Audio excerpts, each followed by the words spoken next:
Hello बच्चों, कैसे हो आप सब? बढ़िया। इससे पहला वीडियो हमने क्या देखा था, कुछ याद है? देख के अगर आया हो तो याद होगा आपको। उसमें हमने देखा था इलेक्ट्रिक फील्ड के बहुत अच्छे अच्छे क्वेश्चन देखे थे। किसी भी चार्ज पार्टिकल के ऊपर इलेक्ट्रिक फील्ड के अंदर कितना फोर्स लगता है उसके ऊपर बहुत बढ़िया बढ़िया न्यूमेरिकल्स देखे थे। इलेक्ट्रिक फील्ड मतलब पूरा इलेक्ट्रिक फील्ड का इतना मैथमेटिकल तरीका उसने सब कुछ देख लिया था हमने। आज एक लास्ट वीडियो होगा इलेक्ट्रिक फील्ड के ऊपर। इसमें क्या था, उसमें मैथमेटिक्स दिखा, इसमें देखेंगे हम इलेक्ट्रिक फील्ड दिखता कैसे है, मतलब इलेक्ट्रिक फील्ड का जो रिप्रेजेंटेशन है वो कैसे करेंगे। एक बोर्ड के लिए बहुत इंपॉर्टेंट वीडियो है ये भी। उसमें तो मैंने जेई ज़्यादा क्वेश्चन किए थे, लेकिन इसमें ना ये पूरा का पूरा बोर्ड के ऊपर ही है, मतलब यहाँ से बोर्ड पे ज़्यादा क्वेश्चन आते हैं। ठीक, कहने का मतलब ये है कुल मिला है। टॉपिक स्टार्ट करते हैं, क्या है? Electric field lines. ठीक है, इससे पहले हमने इलेक्ट्रिक फील्ड के बारे में देखा था। हम बात कर रहा हूँ मैं इलेक्ट्रिक फील्ड लाइंस। मैंने बहुत बार उसमें भी बोल गया था मैं कि इलेक्ट्रिक फील्ड लाइंस ये होता है इलेक्ट्रिक फील्ड। देखेंगे आज क्या होता है। हमने क्या देखा कि किसी पॉइंट पे, मान लो यहाँ पे एक चार्ज Q है, ठीक, यहाँ से एक पॉइंट P पे, इसकी वजह से इलेक्ट्रिक फील्ड क्या होगा, इधर की तरफ टेस्ट चार्ज रख के देखेंगे तो यहाँ पे इलेक्ट्रिक फील्ड ऐसे बनेगा। इसकी वैल्यू क्या होती थी, KQ बाय इसके बीच का डिस्टेंस अगर R है तो R²। ये होता था, पिछले वीडियो हमने ये सब देखा था। ठीक, E की वैल्यू क्या होती थी, KQ² बाय R²। ये होता था। ये तो क्या था, इसका मैथमेटिकली एक्सप्रेशन था। ठीक है, मैथमेटिकली कैसे रिप्रेजेंट करते हैं इसको। लेकिन जो इलेक्ट्रिक फील्ड लाइंस है वैसे इसका पैटर्न क्या होगा, मतलब इसकी फील्ड लाइंस दिखती कैसी होंगी।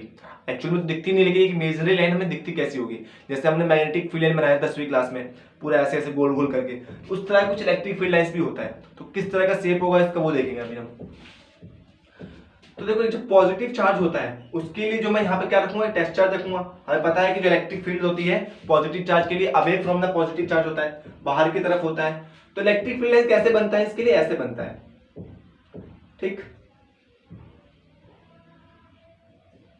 कैसे बनता है, ऐसे बनता है। हमें पता है कि इलेक्ट्रिक फील्ड लाइंस क्या एक वेक्टर क्वांटिटी है। यहां पर ऐसे बनेगा, इसका इधर करेंगे तो कुछ ऐसे बन के आएगा। मतलब हर जगह पे कुछ ऐसे ही कहानी होगी इसमें। ठीक, अब इलेक्ट्रिक फील्ड क्या था, एक वेक्टर क्वांटिटी था। ठीक है, वेक्टर क्वांटिटी था। तो इसमें क्या होता है, जो एरो होता है ये क्या दिखाता है हमें कि इलेक्ट्रिक फील्ड का डायरेक्शन क्या है, उसका मैग्नीट्यूड क्या है। तो एरो रिप्रेजेंट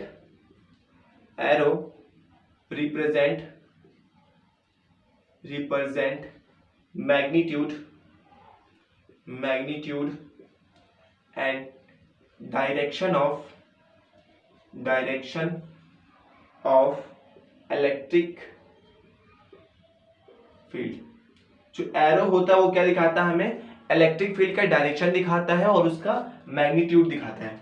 ठीक, अब देखो ये इलेक्ट्रिक फील्ड है, जितना यहाँ पर नजदीक है इलेक्ट्रिक फील्ड, हमें पता है कि जितना ज्यादा आर की वैल्यू कम होगी इलेक्ट्रिक फील्ड की वैल्यू ज्यादा होगी। जितनी कम आर की वैल्यू उतनी ज्यादा इलेक्ट्रिक फील्ड की वैल्यू, क्योंकि इनवर्सली प्रोपोर्शनल का सवाल है ये। अगर यहाँ पे डिस्टेंस कम है तो यहाँ पर मैग्नीट्यूड ज्यादा है, तो यहाँ पे हमने क्या जो एरो बनाया है लेंथी बनाया है, मतलब लंबा बनाया, उसकी लेंथ ज्यादा बनाई है। इसका मतलब जो लेंथ ऑफ एरो होगा वो क्या दिखाएगा हमें, मैग्नीट्यूड। तो लेंथ से क्या मिलेगा हमें, लेंथ ऑफ एरो से क्या मिलेगा हमें, इलेक्ट्रिक फील्ड का मैग्नीट्यूड। ठीक, जैसे जैसे हम दूर जा रहे हैं देखो लेंथ कम होता जा रहा है। ठीक है, इसका मतलब इलेक्ट्रिक फील्ड घटता जा रहा है। अच्छा, जो इसका हेड होता है, इस एरो का हेड होता है, हेड से हमें क्या मिलता है, हेड ऑफ एरो क्या देता है हमें, डायरेक्शन देता है, उसका डायरेक्शन किस तरफ है। आई बात समझ में? एक नेगेटिव चार्ज के लिए सोच के देख सकते हो, यहाँ पे नेगेटिव चार्ज है तो हमें पता है जो नेगेटिव चार्ज के लिए इलेक्ट्रिक फील्ड होता है टुवर्ड्स द फील्ड होता है, मतलब टुवर्ड्स द चार्ज होता है। ठीक है, तो यहाँ पे कुछ ऐसे बन के आएगा। गली में किसी की शादी है तो वहां से ढोलक वोलक की आवाज आएगी तो इग्नोर करना है। ठीक, कुछ ऐसे बनेगा, यहाँ पे कुछ ऐसे बन के आएगा, इधर कुछ, देखो मैं 4-5 बनाना, कुछ भी हो सकता है। ठीक है, बहुत सारी हो सकता है। तो ये क्या दिखा है, नेगेटिव चार्ज के लिए टुवर्ड्स द चार्ज और पॉजिटिव चार्ज के लिए अवे फ्रॉम द चार्ज। इसको हम बोलते हैं radially inward, sorry radially outward. और ये होता है मेरा रेडियली इनवर्ड। ठीक है, तो ये सब वर्ड्स सुनने को मिलेंगे क्वेश्चन के अंदर, तो इसे याद रखना। लेंथ ऑफ एरो क्या दिखाता है हमें, उसका मैग्नीट्यूड। इसका हेड क्या दिखाता है, डायरेक्शन। ठीक है, लेकिन इससे प्रॉब्लम होने लगी, बहुत से लोगों ने सवाल उठाया है कि सर अगर यहाँ पर जो खाली ब्लैंक जगह है यहाँ पे कोई इलेक्ट्रिक फील्ड नहीं है क्योंकि डिसकंटिन्यूअस है, पूरे में देखो बीच बीच में हर जगह गैप छूटा हुआ है, तो सर क्या वहां पे कोई इलेक्ट्रिक फील्ड नहीं है? लेकिन हमें पता है कि इलेक्ट्रिक फील्ड सब जगह होता है, ठीक है, जीरो से लेकर इन्फिनिटी तक होता है। हाँ कम होता है ज्यादा होता है वो बात की बात है, लेकिन यहाँ पे सब जगह, यहाँ पर इलेक्ट्रिक फील्ड है तो यहाँ पे है, तो बीच में भी इलेक्ट्रिक फील्ड होगा, ठीक है, बीच में भी इलेक्ट्रिक फील्ड, यहाँ पर भी कहीं ना कहीं इलेक्ट्रिक फील्ड होगा, यहाँ पर भी होगा, यहाँ पर भी होगा, यहाँ पर भी होगा, लेकिन यहाँ पर एरो है नहीं, इसका मतलब यहाँ पे इलेक्ट्रिक फील्ड नहीं है। लोग तो यही सोचेंगे ना। तो इस प्रॉब्लम को सॉल्व करने के लिए, इस प्रॉब्लम को सॉल्व करने के लिए साइंटिस्ट लोगों ने क्या किया, जो इलेक्ट्रिक फील्ड लाइन बनाया ना बिल्कुल कंटिन्यूअस बना दिया, ऐसे लाइन खींच दिया सिंपल सिंपल सा,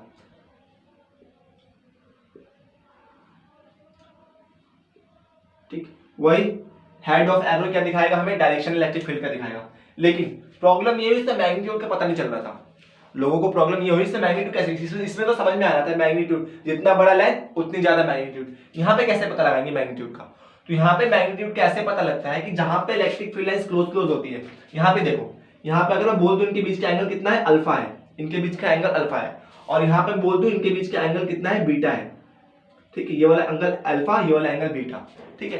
तो यहाँ पे क्या है, अल्फा की वैल्यू छोटी होगी, अल्फा की वैल्यू छोटी होगी एज कंपेयर टू बीटा, तो यहाँ पे जो एंगल है वो छोटा है, यहाँ पे जो एंगल है बड़ा है। इसका मतलब यहाँ पे इलेक्ट्रिक फील्ड लाइंस आपस में क्या है, क्लोज है, यहाँ पे सारे इलेक्ट्रिक फील्ड लाइंस क्या है, आपस में क्लोज क्लोज है। यूं कह सकते हैं इनकी डेंसिटी ज्यादा है, इतने से जगह के अंदर इतनी सारी इलेक्ट्रिक फील्ड लाइंस है, ओवरऑल डेंसिटी ज्यादा है यहाँ पे इलेक्ट्रिक फील्ड की।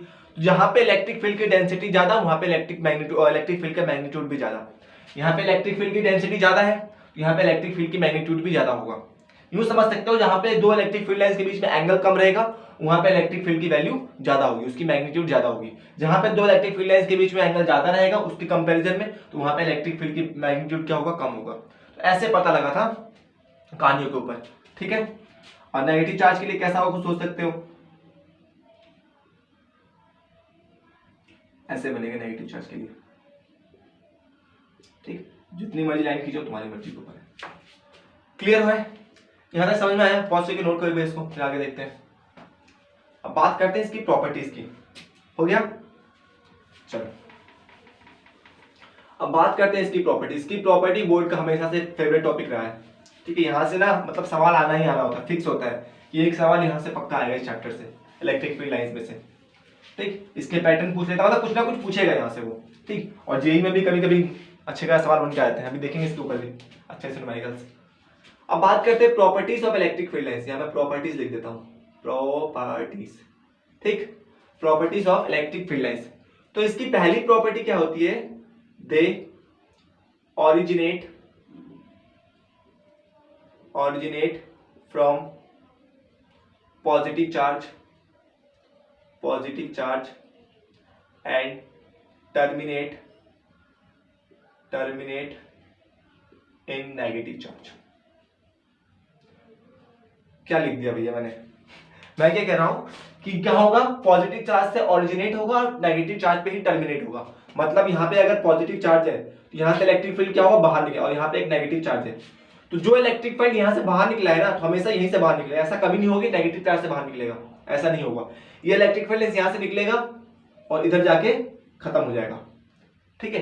तो प्लस चार्ज से ओरिजिनेट होता है, नेगेटिव चार्ज में जाके टर्मिनेट हो जाता है, और कहीं टर्मिनेट नहीं होगा, सिर्फ नेगेटिव चार्ज में टर्मिनेट होगा। तो इसकी सेकंड प्रॉपर्टी लिख सकते हो, they do not terminate in space। Space में कहीं भी ये टर्मिनेट नहीं होगा, स्पेस में कहीं भी ये टर्मिनेट नहीं होगा। याद रखना है, क्वेश्चन देख सकते हो यहां से, बोर्ड में आ सकता है ये चीज, ठीक। ये कहानी है, 4 ऑप्शन दिया रहेगा, कुछ दिया बस बोल देगा इसमें से बताओ कौन से इलेक्ट्रिक फील्ड लाइंस नहीं है, गलत है, इलेक्ट्रिक फील्ड लाइंस का पैटर्न कौन सा गलत है।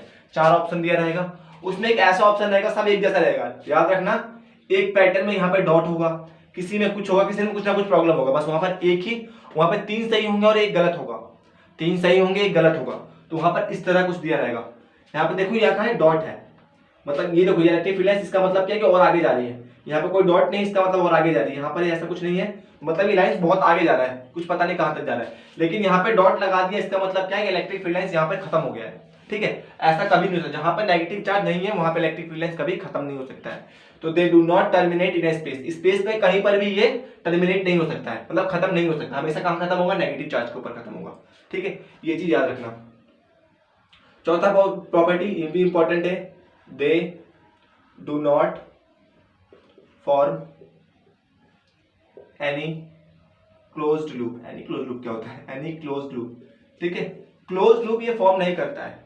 मतलब कि अगर यहाँ प्लस है यहाँ माइनस है तो यहाँ से इलेक्ट्रिक फील्ड लाइंस निकलेगा, इसके पास जाएगा, ठीक है। अब ऐसा नहीं होगा कि यहाँ से इलेक्ट्रिक फील्ड लाइंस निकला और इसके पास वापस चला गया, या फिर यहाँ से निकला ऐसे चला गया, ऐसे कभी नहीं होगा। क्लोज लूप जब भी बनेगा ना जब यहाँ से ऐसे गया और वापस यहीं पर आ गया, ये होता है क्लोज लूप, ठीक है। तो ऐसा कभी नहीं होगा, नॉट पॉसिबल, ठीक है। तो they do not form any close loop, ये किस तरह से क्लोज लूप नहीं बनाता है, ठीक है। जैसे मैग्नेटिज्म में अगर हम एक मैग्नेट का इलेक्ट्रिक फील्ड लाइन बनाए तो क्या होता है? नॉर्थ से साउथ होता है, मैग्नेट के बाहर जो मैग्नेटिक फील्ड लाइंस होती है मैग्नेट के लिए नॉर्थ टू साउथ होता है मैग्नेट के बाहर, और अंदर क्या होता है?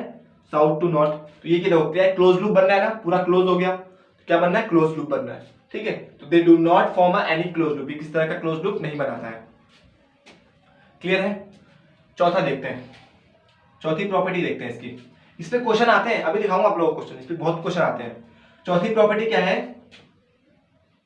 Number of electric field lines, number of electric field lines are number of electric field lines for any charge particle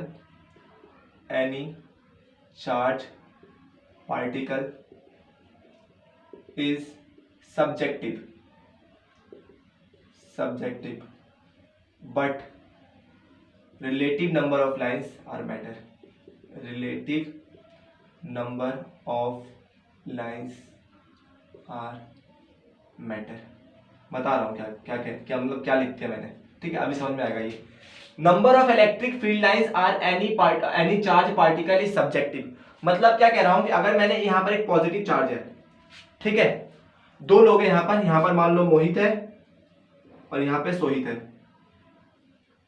ठीक, दो लोग हैं, दोनों के पास क्या है? पॉजिटिव चार्ज है। तो मोहित ने क्या किया?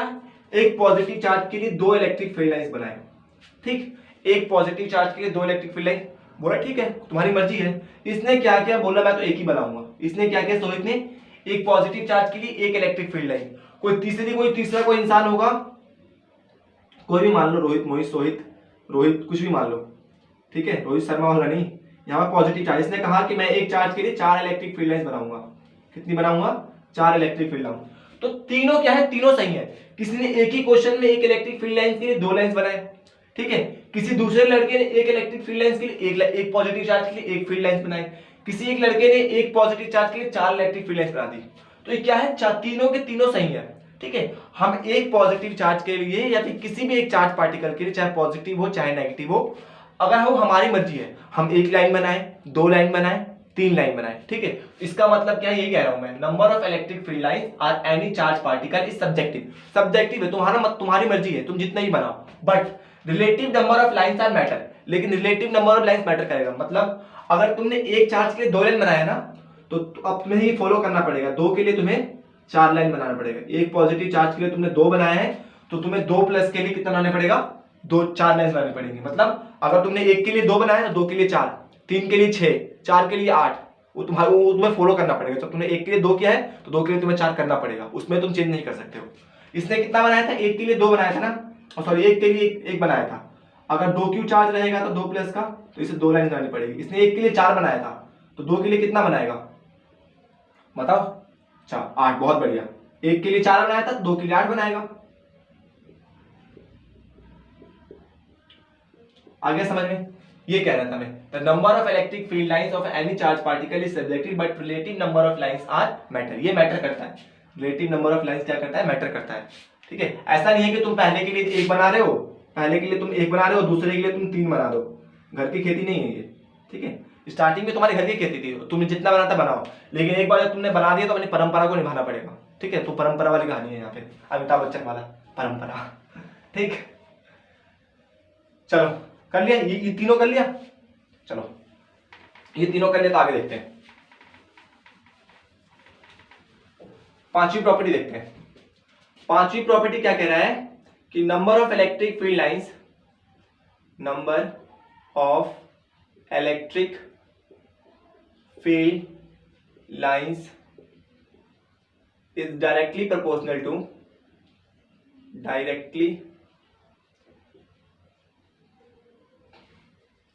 directly proportional to magnitude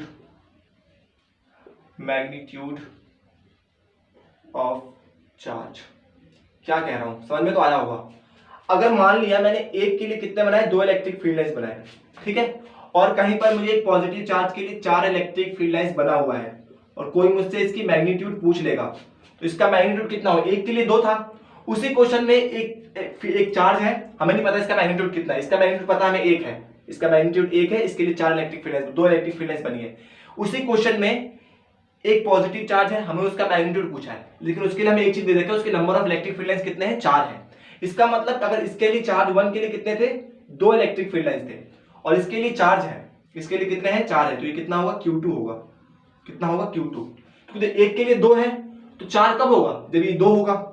बात आई समझ में। देखो एक चार्ज के लिए 2 लाइंस थे, अगर कहीं पर 4 लाइंस बनी हुई है, इसका मतलब ये चार्ज कितना है, 2 है ना। यही चीज तो यहां पर बता रहा हूं मैं। तो number of electric field lines is directly, relative number of electric field lines लिख लेना, ठीक है। Relative number of electric field lines is directly proportional to the magnitude of a charge, ठीक है। कह रहा हूं ज्यादा क्वेश्चन पढ़ा दिया, आप कुछ मतलब समझ में नहीं आया, क्वेश्चन करके देख लेंगे तो तब समझ आएगा अच्छे से। नोट कर लिया इसको, चलो इतना नोट करो पहले, इसके ऊपर क्वेश्चन देखते हैं क्या क्या कैसे आता है क्वेश्चन। सबसे पहले ये आ जाता है, यहाँ पे एक प्लस चार्ज है, यहाँ पे एक माइनस चार्ज है, कुछ पैटर्न दे रखा है,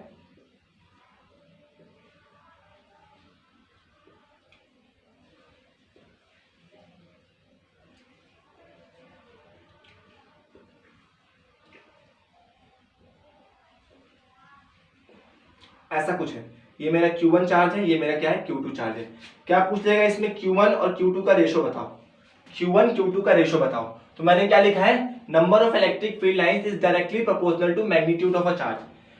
जितने number of electric field lines, relative number of electric field lines, किसी एक चार्ज के लिए जितने number of relative field lines रहेंगे वो किसके प्रोपोर्शनल होगा, उसके मैग्नीट्यूड के प्रोपोर्शनल होगा। तो अगर मैं यहाँ पर Q1 की बात करूं तो Q1 से कितने लाइंस बाहर निकल रही है, 1 2 3 4 5 6 7 8 9 10, कितने निकल रही है, 10 इलेक्ट्रिक फील्ड लाइंस बाहर निकल रही है। तो Q1 की वैल्यू कितनी है, 10 है, ठीक है।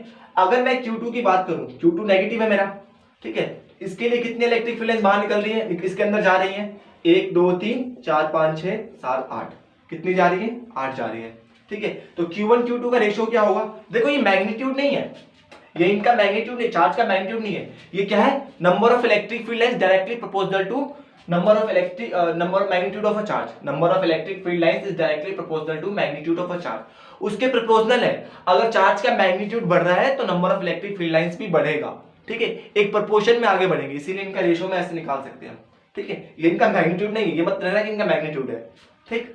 तो इस तरह से गलत कंसेप्ट बना अपने दिमाग में। तो Q1 Q2 का रेशियो क्या हो जाएगा, 10/8, प्रोपोर्शनल में और ऐसे में रेशियो इक्वल आता है, तो कितना हो जाएगा मेरा 5:4। तो Q1 Q2 का रेशियो आ सकता है बोर्ड में 1 नंबर का सवाल, क्या ही दिक्कत है, मतलब क्या ही मुश्किल है इसके अंदर। एक और सवाल हो सकता है इसके अंदर, इसी के अंदर पूछ लेगा तुम्हें, मान लो यही क्वेश्चन है, कोई चेंज नहीं है, इसमें चलो 2-3 थोड़ा चेंज कर लेते हैं, 2-3 इलेक्ट्रिक फील्ड और बना लिया हमने, ठीक है। अब इसके अंदर वो क्या पूछ लेगा, इस क्वेश्चन को नोट कर लिया, देखो इसमें 2 कम था, चलो इसमें से नोट्स में तो मिल जाएगा ये क्वेश्चन, अच्छे से उसमें लिखा हुआ है। इस क्वेश्चन में क्या कह रहा है कि तुम्हें ये इलेक्ट्रिक फील्ड लाइंस देख के तुम्हें क्या मतलब, क्या इसका मीनिंग क्या है, ये इलेक्ट्रिक फील्ड लाइंस तुम्हें क्या सजेस्ट करते हैं। ये इलेक्ट्रिक फील्ड लाइंस एक ड्राइंग दिया रहेगा, बोलेगा this electric field lines what suggest, कि तुम्हें क्या सजेस्ट कर रहे हैं ये लोग, ठीक है। इलेक्ट्रिक फील्ड लाइंस देख के तुम्हें क्या लग रहा है, तो सिंपल सी बात है, प्लस क्यूब में कितने इलेक्ट्रिक फील्ड लाइंस जा रही है, 1 2 3 4 5 6 7 8 9 10 11 12, इसमें कितनी है 8 है, 2 2 4 2 6 2 8। Q1 में 12 इलेक्ट्रिक फील्ड लाइंस है, Q2 में कितनी है 8 इलेक्ट्रिक फील्ड लाइंस है, कितनी है 8 इलेक्ट्रिक फील्ड लाइंस है। तो इससे मुझे ये पता लग रहा है कि जो Q1 का मैग्नीट्यूड होगा वो ग्रेटर होगा Q2 के मैग्नीट्यूड से। पहली बात तो मुझे ये पता लगी कि जो Q1 का मैग्नीट्यूड होगा वो ग्रेटर होगा Q2 के मैग्नीट्यूड से, बात क्लियर है। और जिसने मेरे साथ पिछला वीडियो देखा होगा इसको ये बात पता होगी, जब 2 अपोजिट चार्ज रहते हैं, जब 2 अपोजिट चार्ज रहते हैं, इसमें देखो 4 ऑप्शन दिया रहेगा तुम्हें, ठीक है, Q1 greater than Q2, Q2 greater than Q1 at any finite, उसमें ऑप्शन लिख रखा है मैंने, ठीक है, क्वेश्चन में, तो वहां से देखना आप, ठीक है। At the greater sign the finite distance electric field की वैल्यू जीरो होगी। At the smaller charge at the finite distance of a smaller charge electric field magnitude of electric field is zero, ठीक है। इस तरह से question आता है इसमें। तो पहला तो ये होगा, देख के मैं ये पता लग रहा है Q1 की वैल्यू ज्यादा होगी Q2 से, ठीक है, क्यों, क्योंकि इसमें number of electric field lines ज्यादा है। इसके दूसरा ऑप्शन क्या सही हो सकता है, इसमें देख के मुझे ये पता लग रहा है इस चैप्टर को, इस क्वेश्चन को, कि दो अपोजिट चार्ज है, इसका मतलब कहीं पर इलेक्ट्रिक फील्ड की वैल्यू जीरो भी होगी। हमने पिछले वीडियो में क्वेश्चन किया था ऐसा कि इलेक्ट्रिक फील्ड की वैल्यू जीरो कहां होती थी। अगर दो पॉजिटिव चार्ज होता था तो बीच में कहीं इलेक्ट्रिक फील्ड की वैल्यू जीरो होती थी, और दो नेगेटिव, दो अपोजिट चार्ज होते थे तो कहीं साइड में इलेक्ट्रिक फील्ड की वैल्यू जीरो होती थी, या तो इस साइड या तो इस साइड। मैंने उस वीडियो में आपको यह भी बताया था कि इलेक्ट्रिक फील्ड की वैल्यू उधर ही जीरो होगी जिधर चार्ज की वैल्यू छोटी होती है। जब दो अपोजिट चार्ज होते हैं तो इलेक्ट्रिक फील्ड की वैल्यू उसी साइड जीरो होगी जिस साइड चार्ज की वैल्यू क्या होती है, छोटी होती है। क्यों होता है वहां पर मैंने अच्छे से एक्सप्लेन कर रखा है, ठीक है। तो यहाँ पर चार्ज छोटा कौन सा है, Q2 है, मतलब यहाँ पर एक फाइनाइट डिस्टेंस के ऊपर इलेक्ट्रिक फील्ड की वैल्यू क्या होगी, जीरो होगी, न्यूट्रल पॉइंट होगा। क्या होगा वो, न्यूट्रल पॉइंट होगा। इस तरह से देख के हम पता लगा सकते हैं इन सब चीजों को। तो ऐसे सवाल आते हैं एग्जाम में। नहीं समझ में आया, देखो पहले हमें इलेक्ट्रिक फील्ड देखा, मैं एक पता लग रहा है कि Q1 की वैल्यू ज्यादा है Q2 से, क्यों, क्योंकि इसमें नंबर ऑफ इलेक्ट्रिक फील्ड ज्यादा है। हमने ये देखा कि एक पॉजिटिव चार्ज है, एक नेगेटिव चार्ज है। इसका मतलब जो हमने पिछले चैप्टर में, पिछले वीडियो में क्वेश्चन किए थे कि जब दो अपोजिट चार्ज होते हैं तो कहीं ना कहीं, या दो सिमिलर चार्ज होते हैं तो कोई एक ऐसा पॉइंट होता है जहां पे इलेक्ट्रिक फील्ड की वैल्यू जीरो होती है। सिमिलर चार्ज के लिए इन दोनों के बीच में होता है, अपोजिट चार्ज के लिए साइड में कहीं होता है, ठीक है। साइड में कहां होता है, जहां छोटा चार्ज होता है। छोटा चार्ज कौन सा है, Q2 है, तो इसके आसपास कहीं एक ऐसा पॉइंट होगा जहां पे इलेक्ट्रिक फील्ड की वैल्यू जीरो होगी। तो मान लेता हूं पॉइंट इधर है, ठीक है, at near to the finite distance from the right of the smaller charge. इस तरह से ऑप्शन आ सकता है, ठीक है। इसको कहते हैं न्यूट्रल पॉइंट। न्यूट्रल पॉइंट क्या होता है, जहां पे इलेक्ट्रिक फील्ड की वैल्यू जीरो होती है, ठीक। अभी करेंगे इसको खाली।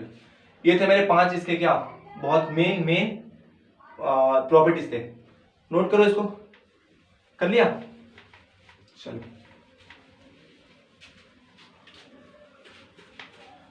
छठी प्रॉपर्टी देखते हैं भाई। देखो टोटल 12-13 प्रॉपर्टीज है, यहां से क्वेश्चन आते हैं और बोर्ड में है तो पक्का क्वेश्चन आएगा, ये बात याद रखना। जेईई मेंस में भी आते हैं इसको क्वेश्चन बहुत, कंपटीशन वगैरह में, ठीक। छठी प्रॉपर्टी है ना, 5 6 प्रॉपर्टी। ये क्या कहता है, electric field lines, electric field lines symmetric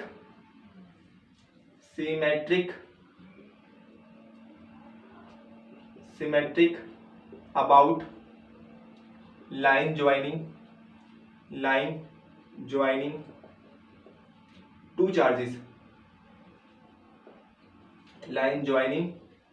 two charges, दो चार्जों को लाइन ज्वाइन करने वाला जो चार्जेस होता है इलेक्ट्रिक फील्ड लाइंस, उसके क्या होता है, सिमेट्रिक होता है। नहीं समझ में आया तो कैसे, मान लेता हूं यहाँ पर एक पॉजिटिव चार्ज है, यहाँ पे एक नेगेटिव चार्ज है, यहाँ इसके लिए इलेक्ट्रिक फील्ड लाइंस कुछ ऐसे बनी हुई है, ठीक। यहां से इलेक्ट्रिक फील्ड लाइंस कुछ ऐसे बनी हुई है, मान लेता हूं इलेक्ट्रिक फील्ड लाइंस ऐसे बनी, तो इन दोनों को ज्वाइन करने वाला एक लाइन ये होगा, बिल्कुल सेंटर टू सेंटर, ठीक है। तो मैंने क्या बोला है कि electric field lines are symmetric about line joining two charges. दो लाइन को ज्वाइन कर दिया ना, अब इलेक्ट्रिक फील्ड लाइंस क्या होंगे, सिमेट्रिक। मतलब कैसे, ऊपर ऐसे बना है ना तो नीचे भी सेम इसी तरह से बिल्कुल सेम होगा। ऊपर की तरफ जा रहा है तो ये यहां से कुछ नीचे की तरफ निकलेगा। देखो अब इन दोनों को अगर ऐसे मोल्ड करूंगा, अगर मान लो यहाँ पर बीच से काट के इसको ऐसे फोल्ड करूंगा तो सुपर इंपोज हो जाएंगे। देखो ये ऐसे है, ठीक है, नीचे क्या है, ऐसे बना है।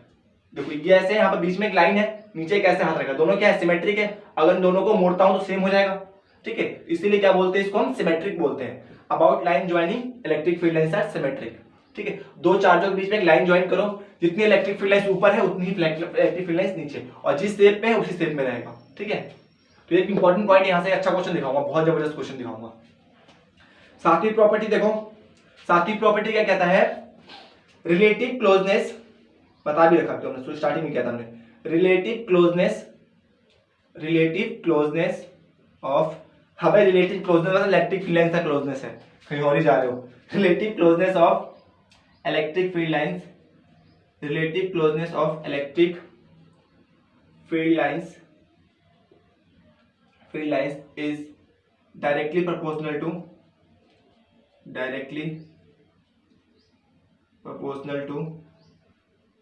magnitude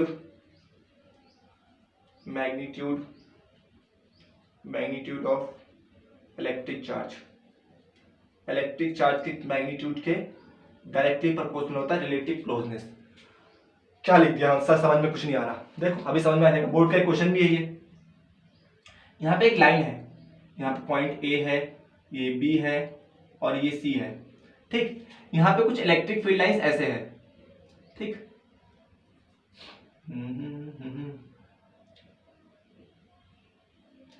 ये क्या है, इलेक्ट्रिक फील्ड लाइंस है मेरा, ये क्या है, इलेक्ट्रिक फील्ड लाइंस ई, यहाँ पर इलेक्ट्रिक फील्ड लाइंस ई है, कुछ इलेक्ट्रिक फील्ड लाइंस ऐसे दे रखा है।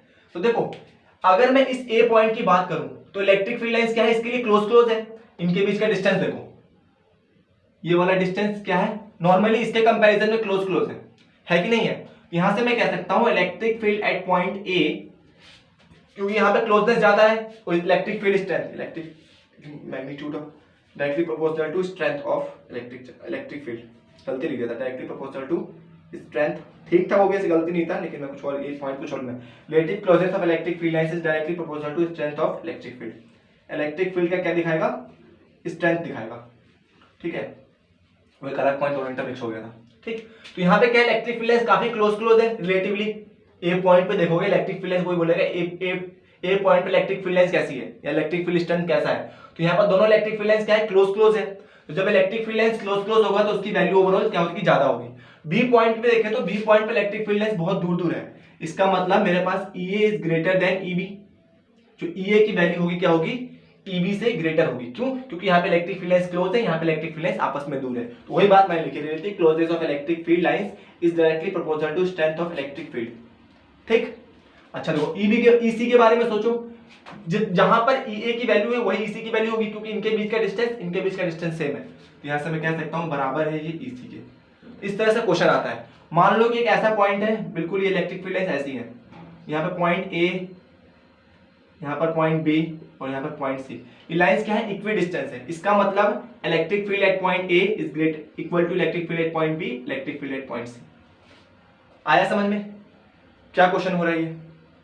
यहाँ देखो जेईई मेंस में आया हुआ सवाल क्या है, यहाँ पर एक प्लस चार्ज है, यहाँ पे एक माइनस चार्ज है, ठीक। बोर्ड में भी आ सकता है, मतलब हलवाई सवाल है। यहाँ पे ऐसा है, ठीक। तो बताओ Q1 magnitude which charge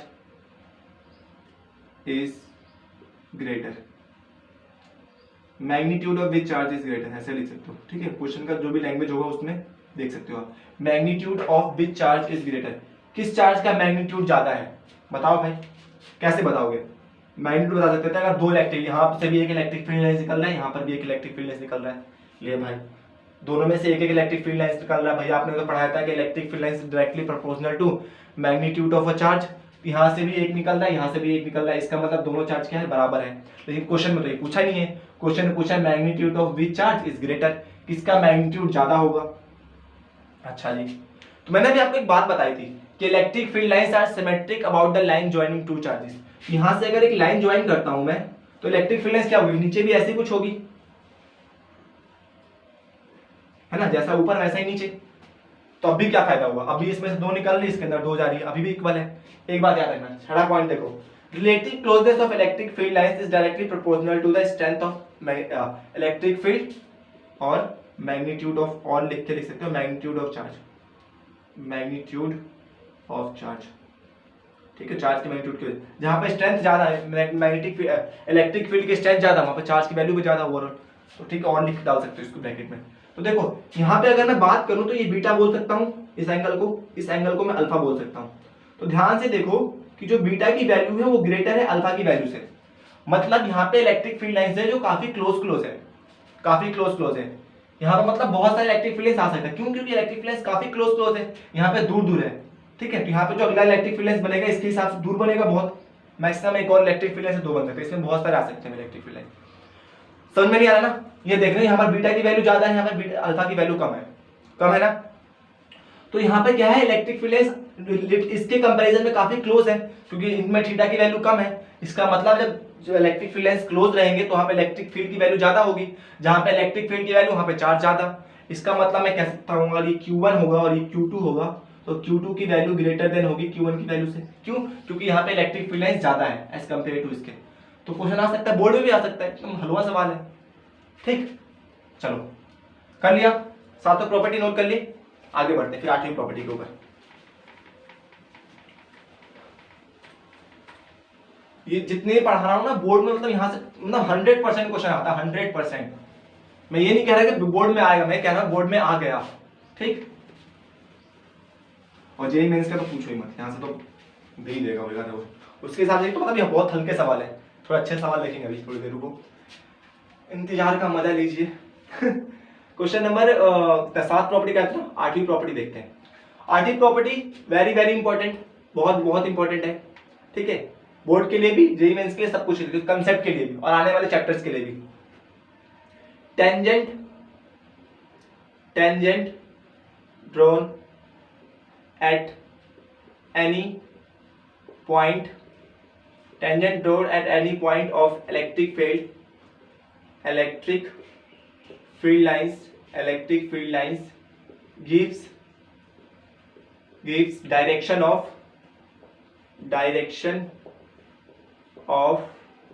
electric field। क्या देगा? इलेक्ट्रिक फील्ड का हमें क्या देगा? डायरेक्शन देगा।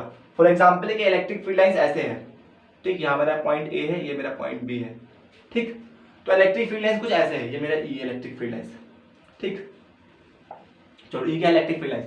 अगर मैं यहाँ पे एक टेंजेंट ड्रॉ करूँ, टेंजेंट ऐसे होता है बिल्कुल लाइन को छूती हुई, अगर मैं यहाँ पे एक टेंजेंट ड्रॉ करूँ तो ये क्या देगा मेरे को? डायरेक्शन देगा इलेक्ट्रिक फील्ड लाइंस का, मतलब यहाँ पे इलेक्ट्रिक फील्ड लाइंस कैसी है? ऐसी है। अगर मैं यहाँ पे एक टेंजेंट ड्रॉ करूँ तो ये क्या देगा मेरे को? मतलब यहाँ कर लो, ठीक, ये क्या देगा मेरे को? इलेक्ट्रिक फील्ड लाइंस का डायरेक्शन। अगर यहाँ पे करना चाहूँ तो ये क्या देगा मेरे को? डायरेक्शन देगा इलेक्ट्रिक फील्ड लाइंस का, ठीक। तो वही बात लिखा, बहुत इंपॉर्टेंट, बोर्ड में पूछता है बहुत बार, मतलब निहायत कितना हर साल पूछ रहा है शायद 2-3 साल छोड़ के। Tangent draw at any point of the electric field lines gives the direction of electric field, ठीक, इलेक्ट्रिक फील्ड का हमें क्या देता है? डायरेक्शन देता है। इसी से मिलता जुलता 9 पॉइंट, ये भी बहुत इंपॉर्टेंट है, 8वां 9वां तो बहुत ज्यादा इंपॉर्टेंट है, ठीक है। Two electric field lines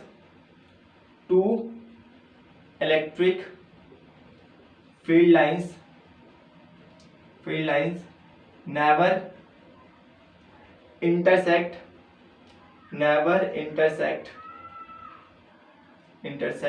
each other।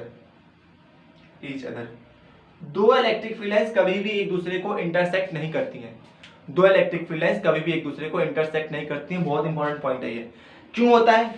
Y question आ सकता है, वाई, ठीक है, बोर्ड के एग्जाम में कि ऐसा क्यों होता है। अरे यार इलेक्ट्रिक फील्ड लाइंस की डेफिनेशन तो लिखी नहीं, ठीक है, चलो वो भी देख लेंगे अभी इलेक्ट्रिक फील्ड की डेफिनेशन क्या होगी, ठीक है। क्वेश्चन आता है why, because at point of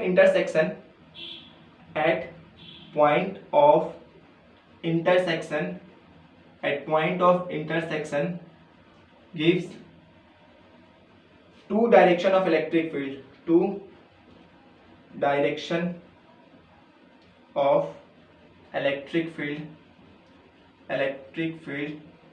at same point। एक ही पॉइंट के ऊपर इलेक्ट्रिक फील्ड का दो डायरेक्शन होगा, जहां पे पॉइंट देखो, एक इलेक्ट्रिक फील्ड ऐसे है, ठीक, एक इलेक्ट्रिक फील्ड ऐसे है, तो ये पॉइंट ऑफ इंटरसेक्शन है। इसके लिए मैं टेंजेंट ड्रॉ करूंगा तो इलेक्ट्रिक फील्ड का डायरेक्शन ये, इसके लिए मैं टेंजेंट ड्रॉ करूंगा तो इलेक्ट्रिक फील्ड का डायरेक्शन ये, मतलब एक ही पॉइंट पे इलेक्ट्रिक फील्ड के दो डायरेक्शन कैसे हो सकते हैं? पॉसिबल है क्या ये? तो इसलिए ये नहीं हो सकता। तो बहुत इंपॉर्टेंट पॉइंट था होगा, ठीक है, पॉज करके नोट करो इसको, फिर क्वेश्चन देखेंगे, इसको एक ही साथ देखेंगे सारे क्वेश्चन। हो गया, चलो 10वां, हाँ 10वां क्या कहता है कि मान लो मेरे पास एक ये प्लेट है +1,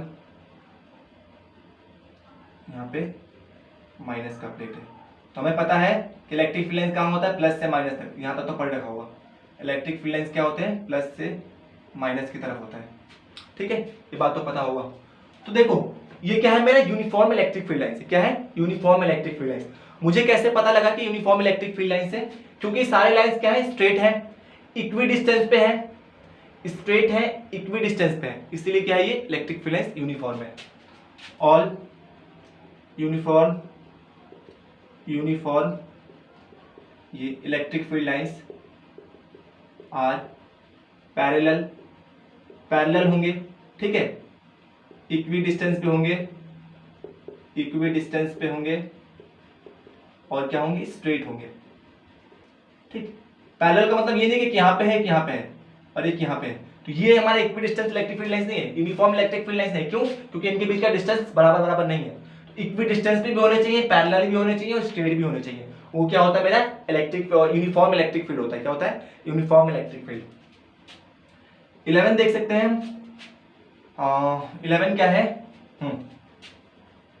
electric field lines, electric field lines always perpendicular to conductor. ये अभी होता क्यों है ये आप अगले चैप्टर में समझ में आएगा, बस ये लिख लेना। इलेक्ट्रिक फील्ड लाइन जो होता है हमेशा क्या होता है, कंडक्टर के परपेंडिकुलर होता है। क्यों होता है अगला चैप्टर पढ़ने के बाद ही वो समझ में आएगा। ठीक, 12th देखो, ये इंपॉर्टेंट है, 12th पॉइंट भी इंपॉर्टेंट है।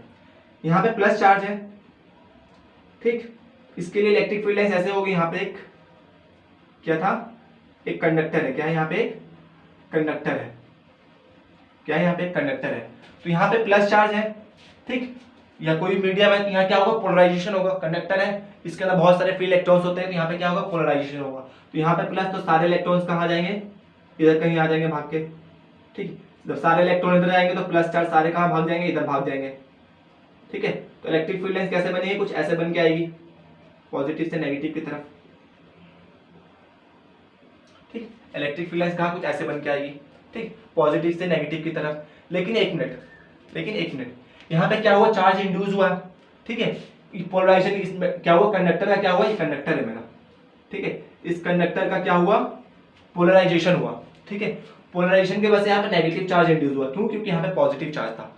तो यहाँ पे देखो नेगेटिव चार्ज, यहाँ पे पॉजिटिव चार्ज, तो इसके अंदर भी तो एक इलेक्ट्रिक फील्ड लाइंस बन गया, इसके अंदर भी तो एक इलेक्ट्रिक फील्ड लाइंस बन गया। ठीक है, अब ये अंदर वाला इलेक्ट्रिक फील्ड लाइंस क्या करेगा, इसको बोलता हूं electric field, induce electric field. ये क्या है मेरा, एक्सटर्नल इलेक्ट्रिक फील्ड। ठीक, तो अंदर वाला इलेक्ट्रिक फील्ड क्या करेगा, अंदर वाला इलेक्ट्रिक फील्ड क्या करेगा, बाहर वाले इलेक्ट्रिक फील्ड को काट देगा।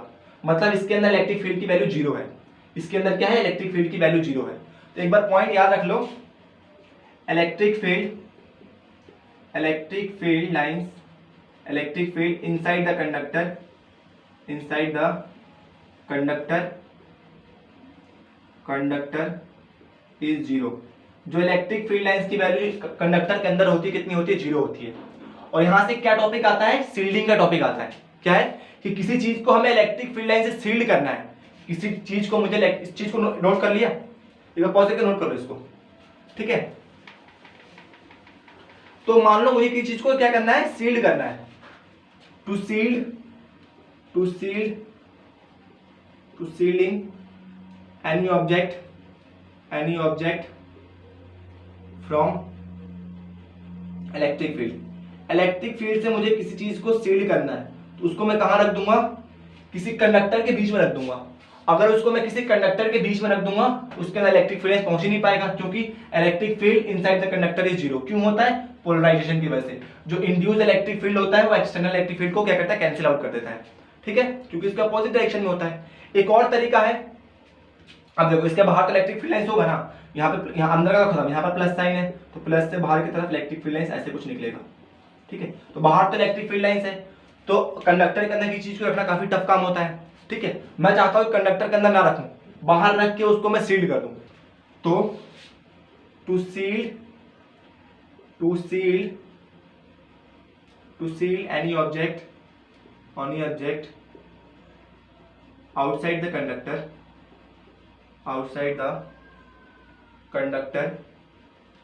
conductor should be earthing of one plate या one side of कंडक्टर। वो वन साइड कौन सा होगा, जिधर इलेक्ट्रिक फील्ड का डायरेक्शन होगा। इलेक्ट्रिक फील्ड का डायरेक्शन क्या है, इधर है। तो अगर इस वाले साइड को मैं क्या कर दूं, अर्थिंग कर दूं, अर्थिंग कर दूं।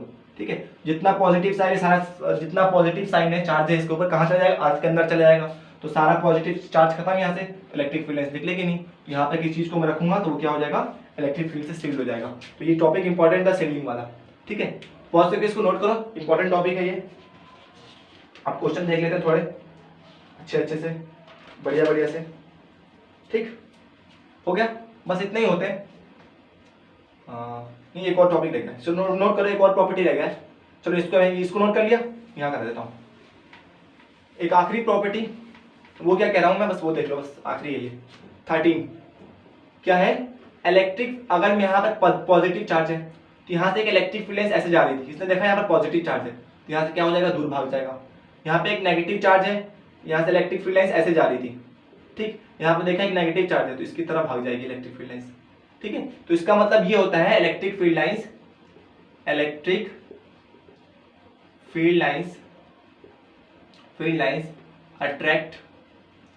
attract towards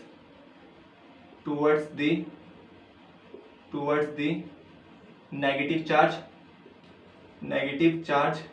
and repel from the positive charge. ठीक है, ये तो पता भी होगा आप लोगों को। पॉजिटिव नोट पर बहुत इंपॉर्टेंट है, मतलब जिसको ये 12 प्रॉपर्टी याद आता है ना, तो बोर्ड का उसका एक भी सवाल गलत नहीं होगा इस चैप्टर का, इलेक्ट्रिक फील्ड वाला, क्योंकि ये यहां से पक्का है क्वेश्चन आएगा। दोबारा बोलना, हर बार बोलना, इसको बस समझ जाओ। अब इसके ऊपर ना कुछ पैटर्न्स देखते हैं इलेक्ट्रिक फील्ड लाइंस के, मतलब कुछ नॉर्मल पैटर्न जो एग्जाम में ज्यादातर पूछा गया है। ठीक है, तो वो देखते हैं कैसे होते हैं। सारी प्रॉपर्टी याद हो गई, ये सारी प्रॉपर्टी आपको ना मुंह जबानी याद होनी चाहिए। ठीक है, कि कभी क्लोज लूप नहीं बनाता, रिलेटिव नंबर ऑफ उसके मैग्नीट्यूड के बराबर होता है, मतलब पूरी मैंने 12 प्रॉपर्टी कराई है, तो पूरे 12 के 12 13 के 13 प्रॉपर्टीज आपको याद होनी चाहिए। ठीक, कुछ जनरल पैटर्न देखते हैं इलेक्ट्रिक फील्ड लाइंस का। यहाँ पर एक पॉजिटिव चार्ज है, तो पॉजिटिव चार्ज की इलेक्ट्रिक फील्ड लाइंस कैसे होती है, स्टार्टिंग में देख चुके हम। ठीक, ऐसा कुछ होता है पॉजिटिव चार्ज के लिए। नेगेटिव चार्ज की इलेक्ट्रिक फील्ड लाइंस कैसा होता है, अंदर आती हुई होती है भाई। ठीक, ये क्या है, मेरा नेगेटिव चार्ज के लिए इलेक्ट्रिक फील्ड लाइंस है। अच्छा, एक पॉजिटिव चार्ज, एक पॉजिटिव नेगेटिव देखते हैं पहले।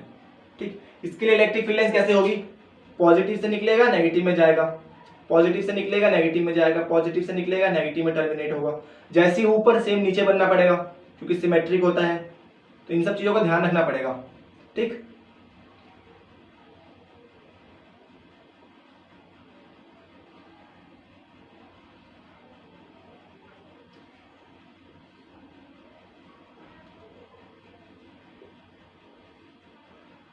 एक 2 3, तो यहाँ पर 3 आएगा।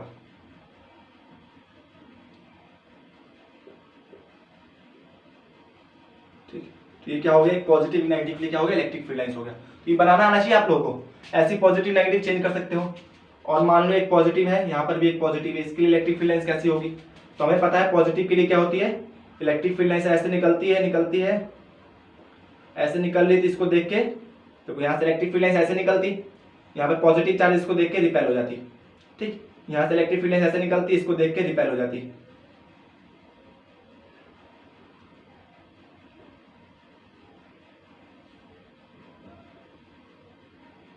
यहाँ पे इलेक्ट्रिक फील्ड लाइंस ऐसे क्यों हो रही है, क्योंकि वहां पे एक पॉजिटिव चार्ज है, तो पॉजिटिव चार्ज को देख के इलेक्ट्रिक फील्ड लाइंस क्या होती है, रिपेल होती है।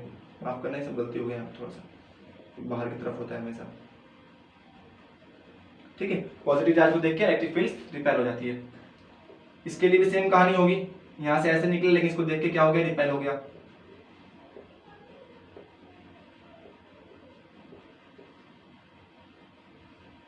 ये बनता है मेरा electric field lines 2 positive charge के लिए, ऐसा ही बनेगा 2 नेगेटिव चार्ज के लिए। बस ये जो एरो ऐसे है उसमें नीचे की तरफ आ जाएगा, बस इतना ही चेंजेस होता है। बीच में कहाँ इसका न्यूट्रल पॉइंट है, क्योंकि बीच में कोई इलेक्ट्रिक फील्ड लाइंस नहीं है, तो उसको बोलते हैं न्यूट्रल पॉइंट। इसमें कहीं इधर न्यूट्रल पॉइंट होगा या फिर इधर होगा।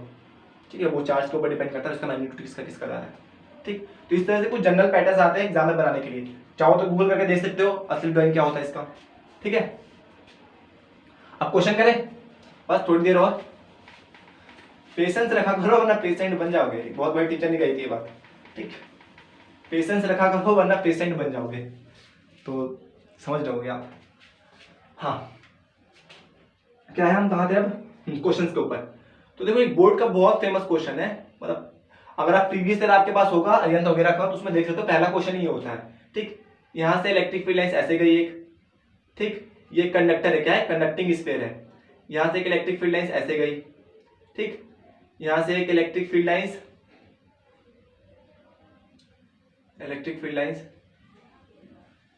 ऐसे गई, और एक इलेक्ट्रिक फील्ड लाइंस ऐसे गई है। ठीक, एक इलेक्ट्रिक फील्ड लाइंस कहाँ गई है, ऐसे गई है। बताओ, इसको इसने ए बोल दिया, बी बोल दिया, सी बोल दिया, डी बोल दिया। बताओ इसमें कौन से इलेक्ट्रिक फील्ड लाइंस ठीक है। ठीक है, तो हम एलिमिनेट करें। क्या ये कंडक्टर है, तो कंडक्टर के अंदर इलेक्ट्रिक फील्ड लाइंस तो कभी हो ही नहीं सकता। ठीक है, तो पहला गलत, दूसरा गलत, तीसरा गलत। चलो इसको मान लो यहाँ से ऐसे हटा देता हूँ। ठीक है, ये ऐसे ना होके ऐसे होता। ठीक है, ऐसे ना होके ऐसे होता। अब देखते हैं तीसरा क्यों गलत है। ये दोनों तो गलत है क्योंकि कंडक्टर के अंदर इलेक्ट्रिक फील्ड लाइंस नहीं होता, इसके अंदर कंडक्टर के अंदर इलेक्ट्रिक फील्ड लाइंस दे रखा है, तो ये तो गलत है। अब बचा सी और डी। तो सी क्यों गलत है, क्योंकि सी में देखो मैंने बोला था जो इलेक्ट्रिक फील्ड लाइंस होता है हमेशा क्या होता है, कंडक्टर के परपेंडिकुलर होता है। तो ये कंडक्टर के परपेंडिकुलर नहीं है, कंडक्टर के परपेंडिकुलर नहीं है, तो ऐसे गया ऐसे ही निकल गया। कोई भी स्फीयर होता है, कोई भी सर्कल होता है, सर्कल के परपेंडिकुलर चीज ऐसे होती है जो उसके रेडियस से पास करे। तो ये तो इसके रेडियस से पास कर ही नहीं सकता ना, इसके रेडियस से कौन पास करेगा, ये पास करेगा, ये पास करेगा। तो ये क्या होगा मेरा, D is the correct answer. वैसे ओवरऑल इसके किताब के अंदर ये भी ऐसे दिया हुआ है, निकाल देगा सीधे। ठीक है, तो overall D is the right या करेक्ट इलेक्ट्रिक फील्ड लाइंस। क्या है, करेक्ट इलेक्ट्रिक फील्ड लाइंस है डी। ठीक, ऐसा सवाल आता है पेपर में। मान लो तुम्हें क्या दिया हुआ है, तुम्हारे पास एक क्या है, ट्राइंगल है। तो ट्राइंगल के ऊपर क्या है, 3 चार्जेस रखे गए हैं। उसके लिए कुछ इलेक्ट्रिक फील्ड लाइंस बना के दी लोगों ने। कैसे बना के दी है,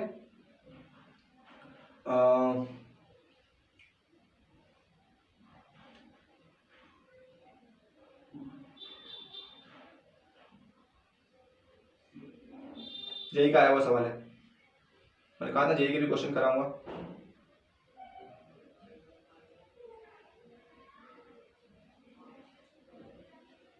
ठीक है, मतलब मिलते जुलते, मतलब ऐसे ही। ये मेरा क्या है, एक्चुअल ड्राइंग तो नहीं बना पाता हूँ मैं, सोचूंगा मैं लगाने की ड्राइंग, उसने बना रखा है, मैंने उसकी कॉपी को अच्छे से बना रखा है। ये मेरा ए है, बी कैसा दे रखा है,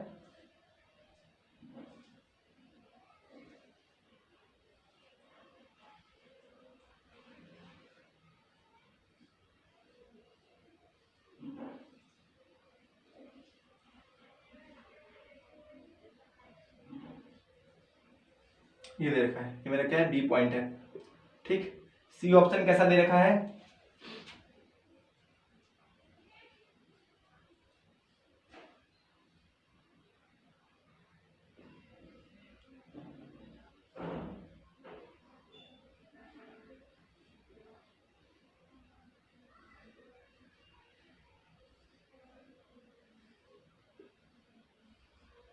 ठीक, ऐसा कुछ सी ऑप्शन दे रखा है। ठीक, लाइन्स इंटरसेक्ट नहीं करती हैं। और डी ऑप्शन कुछ दे रखा है मेरा ऐसा।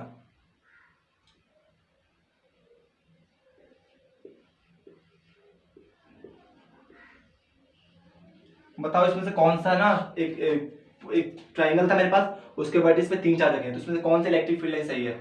ठीक है, देखो सब में कुछ ना कुछ गलती है। देखो इसमें क्या गलती है, सब कुछ ठीक है, यहाँ पर इसमें एक गलती पता है क्या है, बीच में क्लोज लूप बना रखा है। इलेक्ट्रिक फील्ड लाइन कभी भी क्लोज लूप नहीं फॉर्म करता है, तो ये तो गलत। दूसरा क्या है, इसमें देखो इलेक्ट्रिक फील्ड लाइंस यहाँ पे क्या हो रहा है, इंटरसेक्ट हो रहा है। इस जगह पे क्या हो रहा है, इलेक्ट्रिक फील्ड लाइंस इंटरसेक्ट हो रहा है। तो दो इलेक्ट्रिक फील्ड लाइंस कभी भी एक दूसरे को इंटरसेक्ट नहीं करती हैं। तीसरा देखो, इसमें कोई इलेक्ट्रिक फील्ड लाइंस इंटरसेक्ट नहीं हो रहा है, कहीं क्लोज लूप बन रहा है, इसमें तो सब ठीक लग रहा है। ठीक है, इसमें देखो यहाँ पर भी क्लोज लूप बन रहा है, तो ये भी गलत, तो ये क्या होगा, ये सही होगा। ठीक है, तो इस तरह से क्वेश्चन आते हैं एग्जाम में। तो बहुत ही आसान सवाल है, और देखता हूँ तो क्वेश्चन अगर मिल जाए मेरे को तो, अदरवाइज सारे क्वेश्चन मैं जितना हो सके तो करा दिए। बस दैट्स इट, यही है। ठीक है, आज के इतना कोई क्वेश्चन न्यूमेरिकल्स थे नहीं आज के उससे क्लास में, ज्यादा न्यूमेरिकल्स रखे नहीं मैंने आज। ठीक है, क्योंकि इसमें न्यूमेरिकल इसमें पैटर्न ज्यादा क्वेश्चन आते हैं, पैटर्न बेस्ड जितने बन सकते थे मैंने करा दिए। ठीक है, अब ये देखो यहाँ से इलेक्ट्रिक फील्ड लाइंस का सब कुछ खत्म। अब अगला टॉपिक होगा, बहुत इंपॉर्टेंट होगा, वो होगा क्या मेरा, डाइपोल मोमेंट, इलेक्ट्रिक डाइपोल। बहुत इंपॉर्टेंट टॉपिक है वो बोर्ड के लिए। ठीक है, इलेक्ट्रिक फील्ड लाइंस और एक डाइपोल मोमेंट, ये बोर्ड का फेवरेट टॉपिक रहा है पूरे साल से। और एक गॉस लॉ का एक सवाल, इस चैप्टर से 3 सवाल आते हैं। एक इलेक्ट्रिक फील्ड से आता है, बोर्ड के एग्जाम की बात कर रहा हूँ मैं, और जेईई का तो कुछ पता नहीं होता, कभी कुछ भी आ जाता है। एक इलेक्ट्रिक फील्ड लाइन से आता है, ठीक, एक गॉस लॉ से आता है, और एक इलेक्ट्रिक डाइपोल से आता है। इलेक्ट्रिक डाइपोल और गॉस लॉ से उसके डेरिवेशंस आते हैं, और इलेक्ट्रिक फील्ड लाइन से और इलेक्ट्रिक फील्ड से न्यूमेरिकल बेस्ड क्वेश्चन आते हैं। तो प्लीज बी प्रिपेयर, यहाँ तक का सारा जिसको आगे अच्छे से, उसको दोबारा से रिवीजन करो, अच्छे से करो, 2-3 बार करो। फिर मिलते हैं नेक्स्ट वीडियो में एक बहुत नए वीडियो के साथ।